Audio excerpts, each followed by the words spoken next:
I'll be honest, I thought it'd take a little longer to gauge the viability of Highguard as a long-term live service, but looking at current numbers, it's very apparent that I think Highguard is in a lot of danger. You can tell that the interest surrounding this game is not particularly high. Highguard, for those who don't know, is a new live service hero shooter that tries to put a spin on the genre through what they call like a raid PvP shooter kind of setup. And this is a game that was announced at the Game Awards 2025, made to be the big finale for that show. And it basically raised expectations surrounding this game sky high. And it very immediately got a lot of hate online due to the way it was presented, due to the way it was hyped up to be like worthy of the big finale announcement of the Game Awards 2025, only for the trailer to show a game that a lot of people felt like it's like another hero shooter. It didn't highlight some of the more unique aspects of the game. Visually, people felt it looked generic, and the gameplay, people felt like, we've been there, done that. And there's just a fatigue surrounding games like Highguard. After the announcement, the game went radio silent for weeks until just 3 days before launch, at which point we started to see like a countdown. We started to see more information about the game. And then at launch, we finally learned that it was this like raid shooter that is an amalgam of a lot of other games. It's got elements of MOBA in there. It's got elements of like Apex Legends and the way you like loot stuff in like the open world sandbox. It's obviously got elements of hero shooters like Overwatch with individual characters that have unique powers that you're supposed to like coordinate with and team up with in order to like have your bases covered when it comes to different roles during a match. It's got elements of like Counter-Strike and Valorant in the way you like have to arm and defuse bombs. And the main inspiration for the game was the way you raid bases in survival games like Rust. It's also got elements of like Rainbow Six Siege with that attacker-defender gameplay loop. So you can see where all of the individual components come from, and they try to combine it into essentially like a game mode that I wouldn't call revolutionary after having played it, but it does try to remix things that already exist into something that they hope will feel like somewhat unique to some folks. But the general reception online has been that while people respect that Highguard is trying something new, and while people see like glimmers of potential there, ultimately, Highguard feels underbaked. It feels like by not hosting an open beta and taking people's feedback before shipping the final version of the game ultimately doomed itself, because there are a lot of things that people would have liked to see tweaked about Highguard that would have made it much better. And then there's the marketing and how much hype it got from Jeff Keighley in particular and from the Game Awards and whatnot, only for it to just be like a game that's all right. Like it's not bad by any means, but it certainly doesn't do enough, many people feel, for it to be able to compete with the other existing, live services.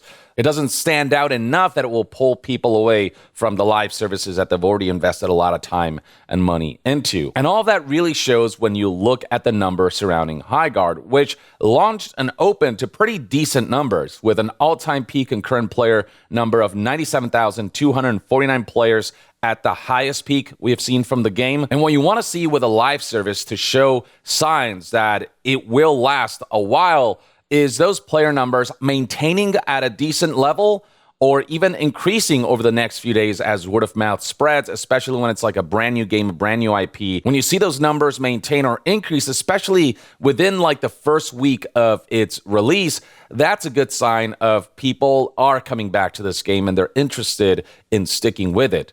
But that is not at all what we're seeing with Highguard. In fact, we're seeing the complete opposite, and we're seeing it at a pretty severe level.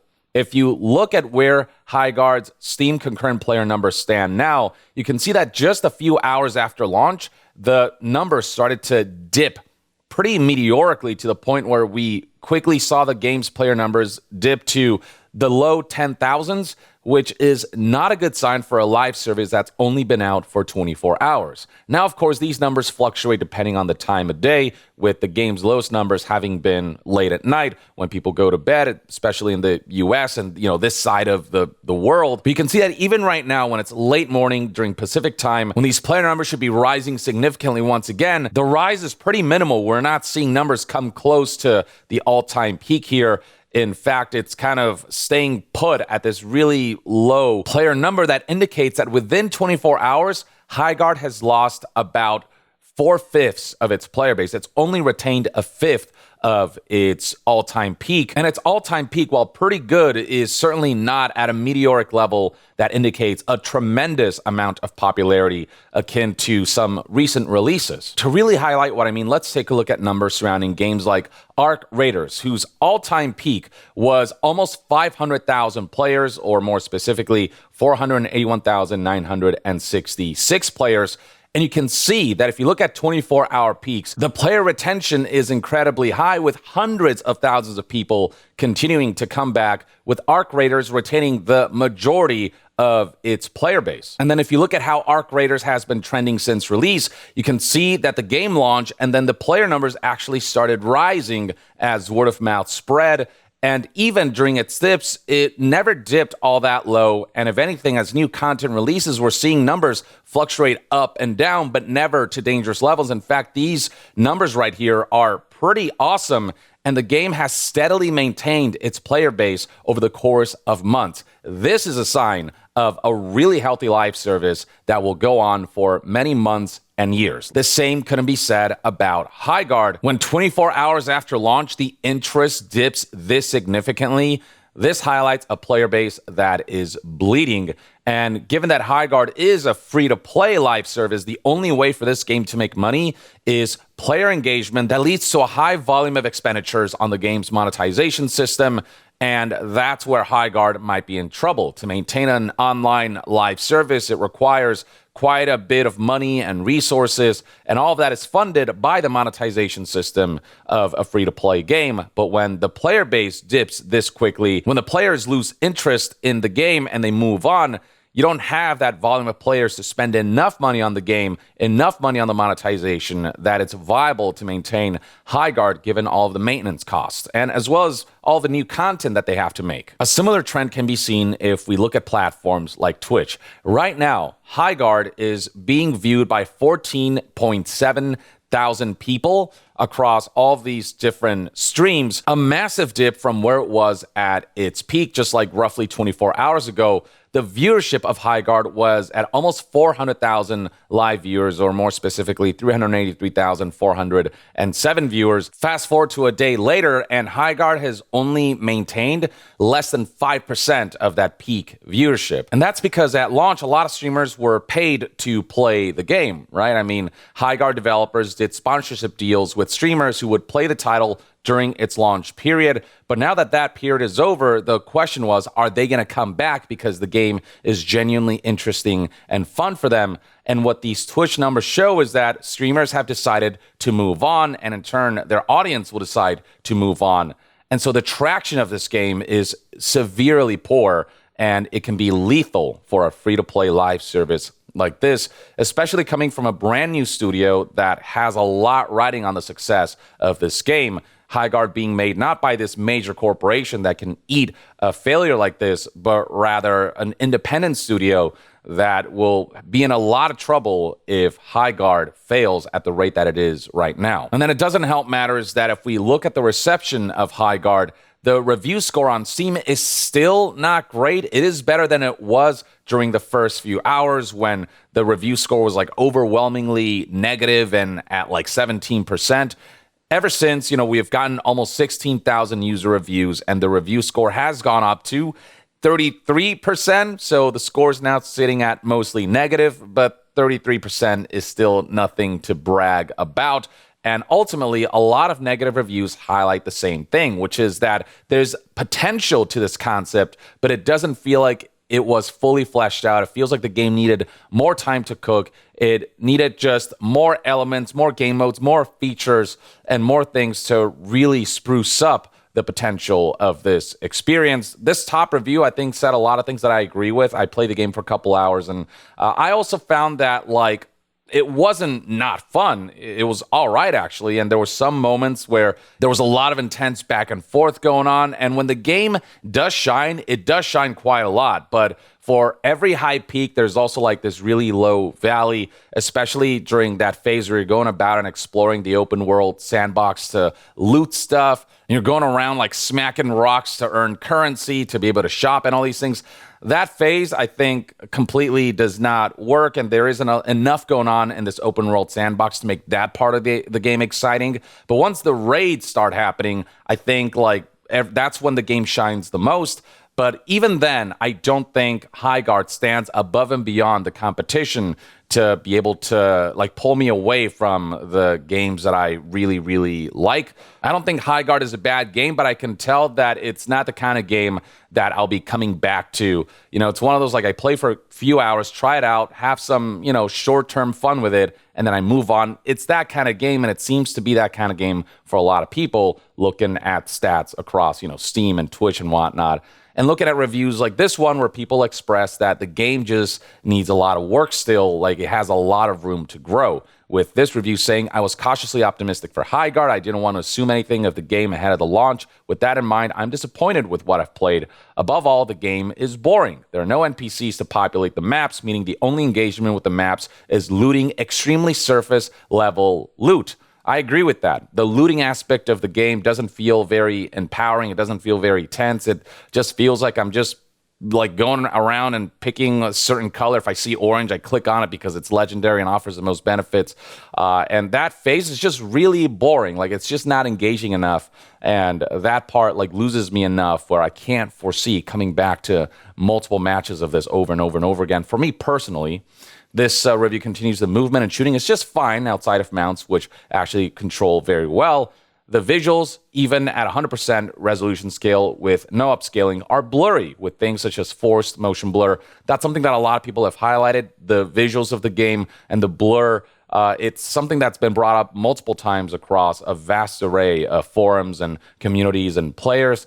And then beyond that, all of the technical issues, the performance of this game, I've noticed as well that, you know, with the powerful rig that I have, it's not as if I'm struggling to run the game, but I've also seen games that look better, that have higher frame rates, and where the shooting mechanics and controls feel better and more responsive. There's just something about like the feel of the game where it feels like there's a slight input delay, and some people have noted that there might be like mouse acceleration that's making it hard to aim with mouse and keyboard and all these other things. The game was by no means unplayable, but I did notice that its performance like fluctuated a lot, and it impeded what is an essential component of a first-person shooter experience, which is like really smooth gameplay and really responsive gameplay. It was just off enough where I felt it, not so off that it made the game untenable, but it does feel like the game needs to be tweaked on that front. And another major complaint is the 3v3 nature of the game, the fact that there's only 3 players per team, so most of the time is spent running around the map looking for something to kill. I think that's a big part of why the looting aspect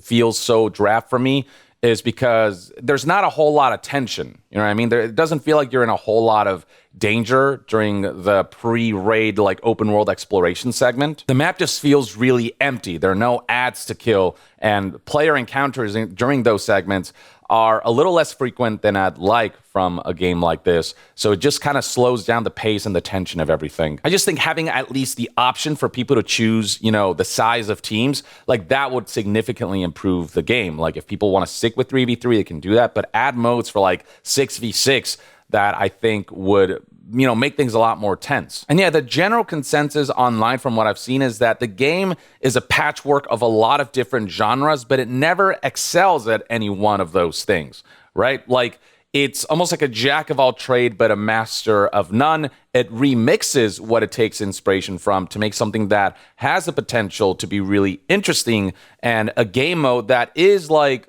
different in the way that it's kind of formatted, in the way that all of these different genre tropes are kind of stacked in specific orders and in specific sequences and in specific like ways, that makes for a game mode that does feel like, okay, this is something different than what I've played, but it's nothing that feels like a completely brand new thing, just a remixed patchwork of existing things. And there's also a general sentiment that the game lacks a strong identity. Its aesthetics and like art direction, it doesn't feel particularly memorable. And there's just a general sense of like, this feels like the prototype of a new game mode rather than the fully fleshed out, fully refined version of it, with the end result being that Highguard is ultimately like a worse version of all the things that it takes inspiration from rather than excelling in all the things that it tries. It almost tries too much. It's almost like too many cooks in the kitchen kind of a situation. And for casuals, it's not particularly accessible because Highguard's format and the multi-phase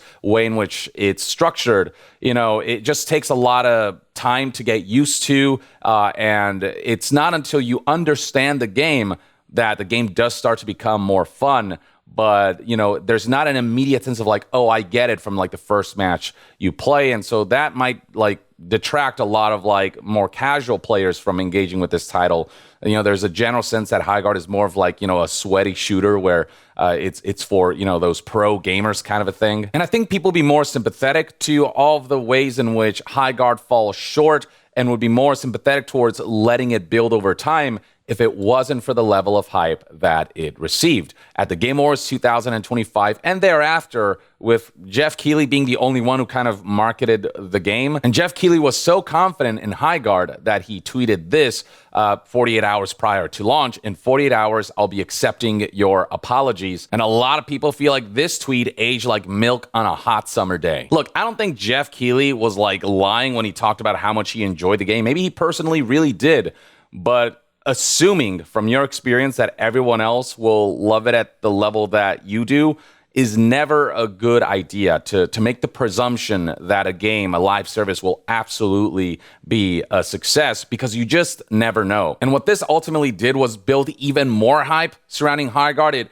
raised the bar of what people expected out of this game even more than where it already was after the Game Awards made it the big finale. And while I know Jeff Keighley's heart was in the right place, I think it ultimately only doomed the game more because the bar that Highguard needed to meet was just raised that much higher. A bar that Highguard just had no chance of meeting, even if it was made by people who worked on titles like Titanfall and Apex Legends. So yeah, after the game's launch, when Jeff Keighley asked people's thoughts on Highguard, the comments just basically like cooked him, and the promise that he made of like, you will apologize to me in 48 hours for dunking on Highguard when Jeff Keighley felt like, it could be one of the best games of this year. Suffice to say that the gaming community is not, in fact, apologizing to Jeff Keighley, and many are asking Jeff to apologize to the people for hyping the game this much. But yeah, it's just really unfortunate. Like, I always want new studios with veteran developers to succeed, because they really come from a place of passion where they're not beholden to the major, AAA mega corporations. But with Highguard, the marketing is, I think, where the game got doomed. And then the end result needed more refinement. They really needed to do like an open beta test. They really needed to get audience feedback and tweak the game based off of that for this game to really garner the level of potential realization that it could have had it taken better steps. They tried to do the Apex Legends shadow drop, but I think they got a little too overconfident. And then the way the game was hyped up to the point where it was deemed to be worthy of the big finale slot for the Game Awards, and the way Jeff Keighley seemed to be so like adamantly confident that this game would be one of the best things ever, all led to essentially a doomed product. Now, do I think Highguard has absolutely zero chance of making a comeback? No, if they start implementing a lot of the feedback and word of mouth starts to spread and it starts to become a much more positive and more fun and more addictive and more intense experience, there is a chance. But what Highguard has to overcome is a pretty massive mountain. It is not common for live services that tank this hard at launch to recover in the long term. It's not as if we've never seen such a thing happen, but that is the exception and not the norm. So I think there's more of a likelihood that Highguard will shut down in the not so distant future, But I hope they find a way, however small of a chance, to overcome that mountain and to overhaul the game enough over the course of, weeks and months that people will start to look at Highguard differently, because the perception of Highguard is where everything got botched. That's just one man's take. I'd love to hear what your thoughts and opinions are on Highguard. If you play the game, did you enjoy it? And is it something that's keeping you hooked? Or is it something that you checked out and were like, it's not quite for me? And what do you think prospects are for Highguard? Do you think it has a chance to make a comeback? Or do you think that the writing is on the wall? Share your thoughts in the comments below. And to be further updated on all things gaming news, reviews, and discussions, stay tuned right here on Young Yeah. I'll see you guys next time. Young out.